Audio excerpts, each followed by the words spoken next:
On Capitol Hill, House lawmakers grilled executives from some of the largest oil and gas companies Wednesday, accusing them of price gouging consumers, even as they rake in record profits. Democrats on the House Energy and Commerce Committee accused fossil fuel executives of exploiting the pandemic and the war in Ukraine to pad their bottom lines. This is committee chair, California Democrat Diana DeGette. Colorado Democrat Diana DeGette. Gas is driven by the global market. Why is the price of oil coming down, but the price at the pump is still near record highs? If it's an issue of supply and demand, wouldn't that be reflected in the global price of oil as well? Something just doesn't add up. That's Colorado Democrat DeGette. Meanwhile, Republicans used Wednesday's hearing on high gas prices to support the big oil companies. This is Republican Ohio Congressmember Bill Johnson. For heaven's sakes, they're blaming you for high gas prices, for inflation, for bad weather, and all the world's problems that their failed policies are actually causing. Your industry has a lot to be proud of. Executives from ExxonMobil, Chevron, BP America, Shell USA, and other companies testified virtually during the hearing, even though they were invited to appear in person.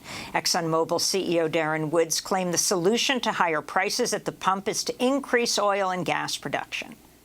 Today, Russia provides roughly 10% of the oil needed to meet global demand and about 30% of Europe's natural gas demand. A loss of this volume would be much more significant than the impact of the Arab oil embargo and would represent the largest supply disruption in the history of our industry.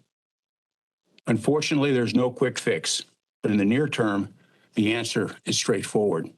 If we want to reduce prices, we need to increase supply. This comes as a new report by Friends of the Earth, Public Citizen, and Bailout Watch looked at the financial records of ExxonMobil, Chevron, ConocoPhillips, and others, and found they've increased stock buybacks and dividends since Russia invaded Ukraine, enriching investors instead of reducing oil and gas prices for consumers.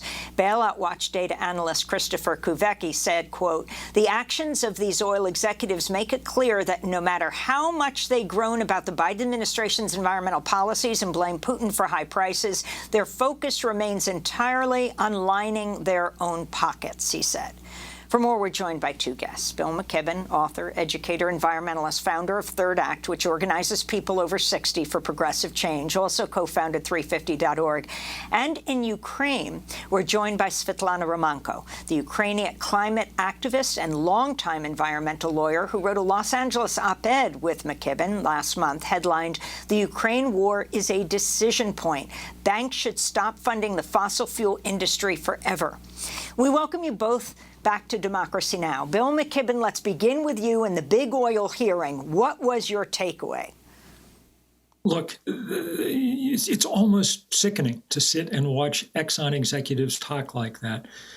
You don't need much imagination or much memory to recall that Darren Wood's predecessor, Rex Tillerson, was such a friend of Vladimir Putin's that Putin literally pinned a medal on him, the Order of Friendship, at Putin's dacha outside Moscow, because Exxon was perfectly willing, knowing just what kind of regime Putin was running, to invest hundreds of billions of dollars in trying to get at Arctic oil that they could only get at because they'd already melted the Arctic.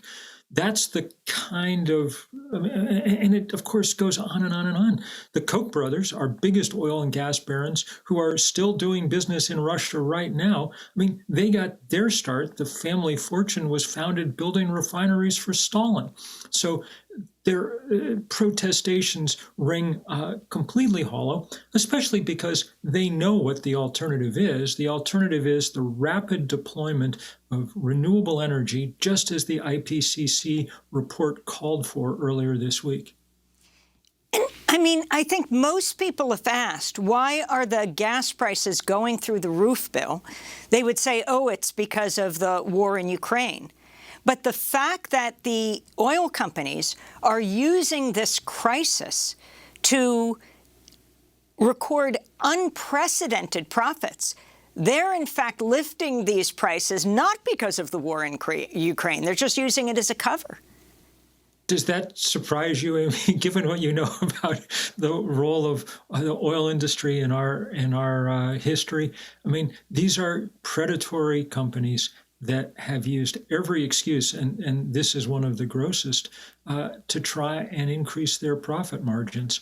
And right now, the fact that they're patting their profits on the back, I mean, this is the definition of a windfall profit. It's not like they did something new this year that should get them, a higher profit.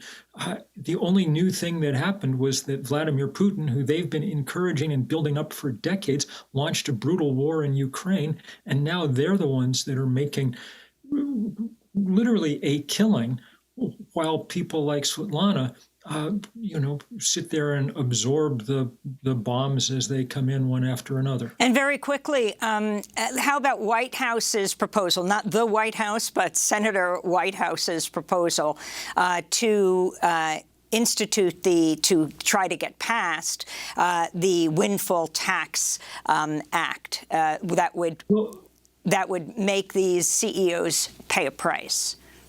Yes, I was reading Jamie Henn's analysis just today, and it looks like that would send back about $250 to every American to help them deal with that. And just as importantly, it would take some of that excess money out of the hands of the fossil fuel industry, because what do they use it for? They use it to buy Congress.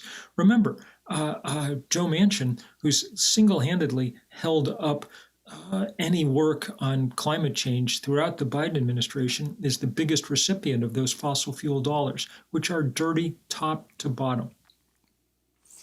I want to bring Svitlana Romanko into this conversation, joining us from Western Ukraine, longtime climate activist and environmental lawyer. Svitlana, when you hear, I doubt you had a chance, being in Ukraine, to watch the hearing in the U.S. Congress yesterday, but the U.S. CEOs admitting they are making record profits right now. Your response is they use the war in Ukraine partially as an excuse.